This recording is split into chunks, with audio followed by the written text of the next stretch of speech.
So the Redwood violin needs just one more thing before it's playable, and that is a bridge made out of local wood. And I've asked my friend Mick Loveland, who runs the local violin shop, if he would cut the bridge for me. And I'm down at his shop. He's in the back room working on the bridge right now. Let's go see.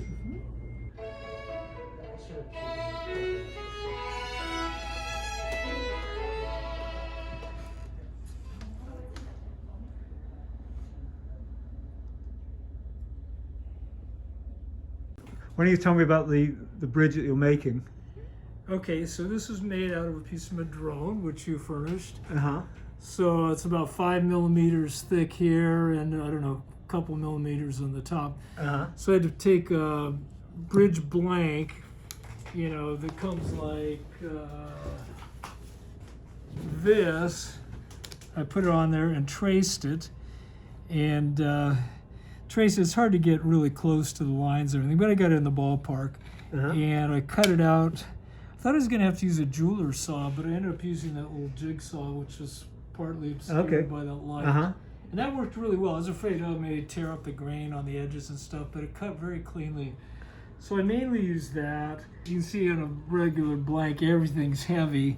Uh-huh. And then we're cutting wood away all over the place. Uh-huh. But so anyway, and then, you know, it's a matter of style. People have their own style. Right. You know, we all kind of develop some kind of style after time. Uh-huh. How does it feel, that wood, compared to maple? It's very similar, I think. Is it? That's Yeah. great. So you think it's going to sound pretty similar? I think probably, you know, the Yeah. density and the hardness seems similar. You know, it's not, doesn't feel like it's brittle or wants to split or do anything too funny, so. Tell me about the violin shop. Or actually, let's go back before that. How did you get into violins in the first place? Okay, well, I played violin as a kid, you know. Right. So I started playing in school in 6th grade, then I got private lessons in when I went to junior high school in 7th grade. And during that period, I got really interested in the whole idea of making a violin. Uh-huh. So I would go to the San Jose Public Library and check out all the books on violin making. And I really wanted to get into violin making back then when I was in San Jose, but you know, it was a lot of expensive tools. My dad was not the handy type, and big family, so you know, it just seemed unattainable in junior high school, even though I was very seriously interested in it. So, you know, I continued playing violin into high school. I kind of quit when I was 17, but in my early 20s, I moved to St. Helena to be in a band because I met a guy who was putting a country band together and he needed a fiddle player. So I started listening to Hank Williams records and learning stuff by ear. But anyway, then I met a guy in 75. I was working on violins just from learning stuff from books and buying violins at garage sales and antique stores and whatever. And I met a guy, Norm Bernal, who died of COVID last year. Was professor of violin up at Pacific Union College, and he started teaching me some stuff. He had some background in violin work, and we actually started a business together for about 3.5 years. We'd buy violins and fix them up and sell them. So anyway, the rest is history. But I wanted to do this back in junior high school. Wow. But as a maker, or just anything to do with violins at all? Or, then it turned out I was more interested in working on old violins, buying and selling, than actually making. Even though I've made 6, 7 instruments, I just like the whole wheeling, dealing, antiquities aspect of the whole violin thing. Yeah. In '96 is when I moved here, and when I met you, and I thought, well, I better go, meet the local violin shop, because I felt, like I might not be too welcome another violin maker moving into town. And came in and said hi, and I left with a violin under my arm for you. You wanted me to fix for you. Oh, okay. I thought, wow, what a great welcome. Oh, good. What a good. cool guy. Good. I thought maybe you were going to say I wasn't very friendly. No, that was when I brought it back and you saw the work I'd done. No, joking. No, you did such good work, and you've always done such good work, man. You bailed me out and really helped me make something out of some violins that were pretty screwed up at times. Yeah. Well, the part of me was going, I won't say, the actual word I was probably thinking, but I was going, oh, heck. God, there's a competition in town, but pretty soon we both realized we're not doing exactly We the same weren't doing the thing. same stuff at all, no. Yeah, so... I was having all my work sent in from other parts of the country. Yeah, so we weren't yeah. competition to each Right. other, so that worked out really well. Yeah. Mutually beneficial. Huh. So tell me about your apron there. Oh, this is the last one of these, and it's pretty dirty, filthy, old. But yeah, I had a line of violins called Pacific Fiddles. I had them made in China with kind of a fiddle kind of look, double purfling and stuff.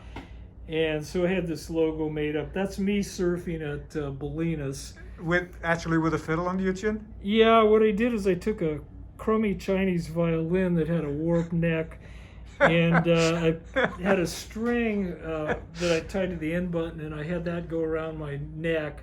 And so I put the violin on my back. I took clear packing tape and taped the F-holes shut so it would float. And then I had to paddle out with a bow in my teeth. So I'm paddling out like this, and I lost one bow at Bolinas. And we did this 3 times, twice at Bolinas and once at Salmon Creek. At Salmon Creek, the fog rolled in, and the waves were bigger, but I was so far offshore there, it just didn't work out. And then the second time at Bolinas, we realized the shot, we need to get the violin silhouetted, like right there. And so, my friend Barney Doherty took the pictures, had a really good telephoto lens. And we got, 75 shots that day probably, on 10 waves. And this had the best look to it. The waves weren't very big, and it was... big enough for the shot. Yeah, and the fog rolled in that day too. I'll tell you, right after this picture was taken, you can see more and more fog coming in. That's our coast. Dang! And then they invented Photoshop, and you wouldn't have to do any of that. The only Photoshop was the color, Yeah. Yeah, no Photoshop on it. Yeah, I would have to paddle, catch the wave, stand up, and get into a pose and take the bow out of my teeth and act like I was playing. There weren't even any strings on the violin, so... Yeah, it was a trip. It was fun. I always wanted to get a picture on a bigger wave, but just didn't work out.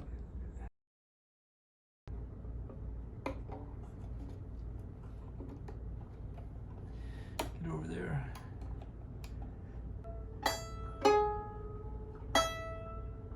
I wonder if anybody's ever made a madrone bridge before. Huh.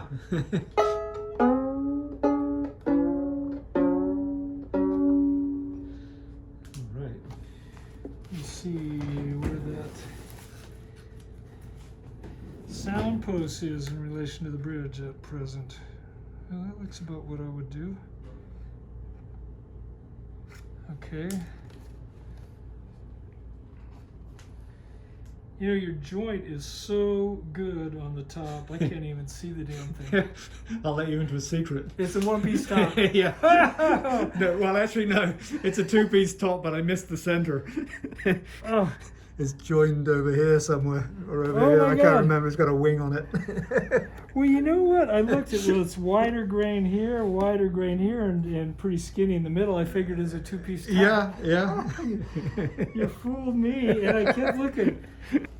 Yeah, the feet are too heavy looking, and I might want to, I'm going to work on the feet a little bit and get the lean back. So, I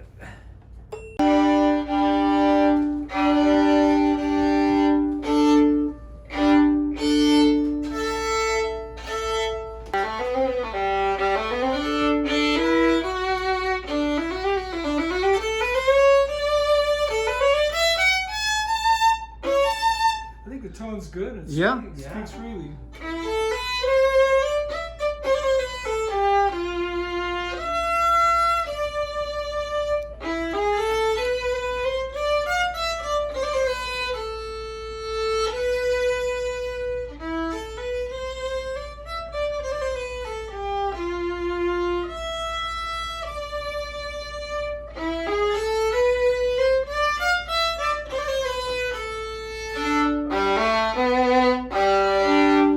Wow. good, it's full. Yeah, you know? yeah, it is. One more thing I want to ask about. So, Redwood Violins, Mhm. how many have you seen? I've Ever? seen 2 or 3 other ones, and then I've got that violin that you worked a long time ago, and I showed you just recently. That's Poland and Fuchs. Uh-huh. That's either cedar or redwood top. I think that might have been cedar, yeah. Yeah, I think it's Yeah. cedar too, which is a similar wood to. So, were they California makers, these ones? Yeah. One guy was up in Eureka. Uh-huh. I'm just trying to think. I just don't remember where the other ones were, but there have been a couple, 3 over there. And what about sound? Woody, darker sound. Similar to this? What's that? Similar to this one? This is better. Uh-huh. This has a very round. Uh-huh. I mean, the guys that made the other ones were amateur. So, you know, they weren't anywhere in this league. You know, this is a professionally made, nice violin. So. Thanks. Huh. Yeah, I think the models were all kind of unique in the other instruments. Oh, yeah. At least the 2 or 3 that I can think of. Uh-huh.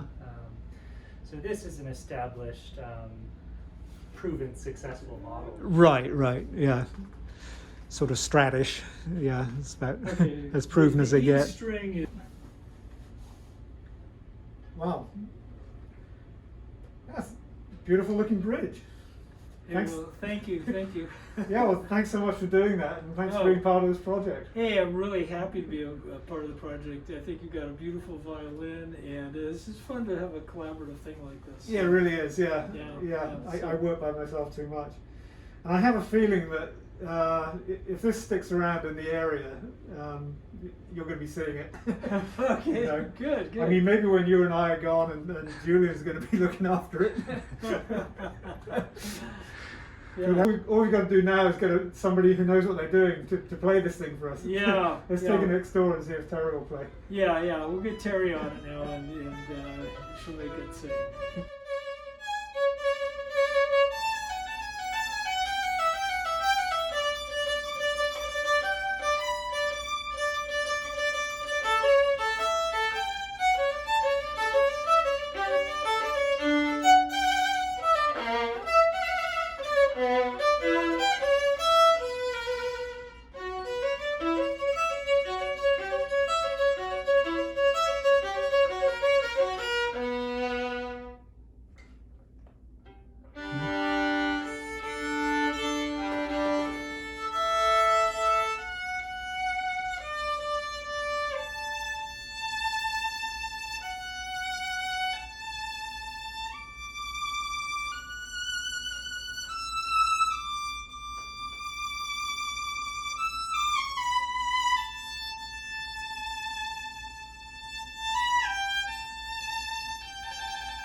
It's Nice.